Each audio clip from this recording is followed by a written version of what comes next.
Hey everyone, do you want to make your English writing stronger? Clearer, more direct? Well, today we're going to build a super simple checklist to get you there. And believe me, it all comes down to one really powerful idea. All right, let's just jump right in with a little test. I'm going to show you two sentences. I just want you to think which one has more punch, more power. I bet you picked Batman hunts the Joker. Am I right? It just feels more direct, doesn't it? More exciting. Well, that feeling you're getting? That's the difference between the active voice and the passive voice. The first one is passive, and the second, punchier one, that's active. Okay, so what are these two voices, really? Let's break it down. I like to think of it like this. One is the hero of the story, and the other one, well, it's more of a mystery. So in the active voice, the subject, the main character of the sentence, is the hero. They're the one doing the action. Think about our Batman example. Batman is the hero, right? He's the one hunting. He is in charge. Simple as that.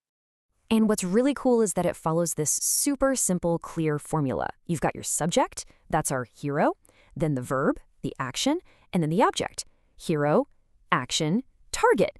It's that straight line that gives your writing all that energy. But then you've got the passive voice. And here, the subject isn't a hero at all. They're not doing anything. They just kind of sit there and let the action happen to them. The Joker is hunted. See?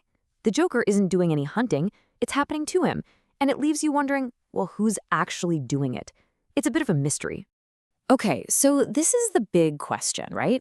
How can you actually spot the passive voice when you're writing? What you need is your own personal passive voice detector. And here it is, your simple 3-step checklist. Step 1, look for a to be verb. Words like is, was, or were.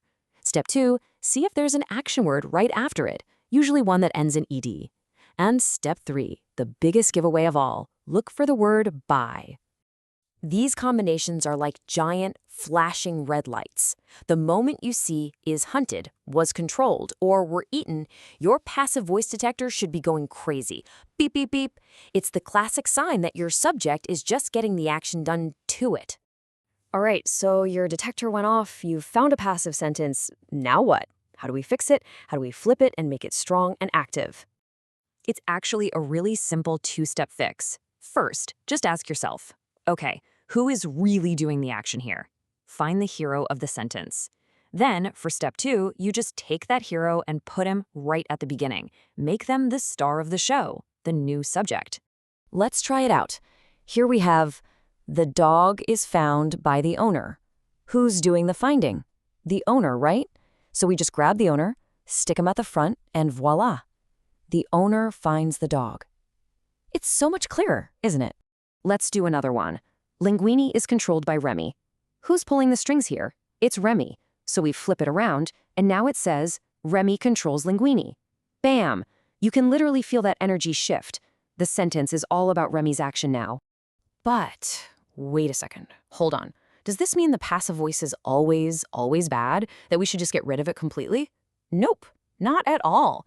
Sometimes the passive voice is exactly the right tool for the job. Like, you might want to use it to create a sense of mystery, especially if you don't even know who did the action. It's also, and this is a big one, really good for avoiding blame. We'll get to that. Or maybe the action itself is just way more important than who did it. And you'll see it all the time in really formal scientific writing, because the focus is on the experiment, not the person doing it. Check out this classic line from Ocean's 11. The character says, the Bellagio was robbed. The focus is entirely on the casino, on the huge event that happened. Plus, let's be real, he's not about to say, hey, we robbed the Bellagio, right? So yeah, the passive voice is absolutely perfect here.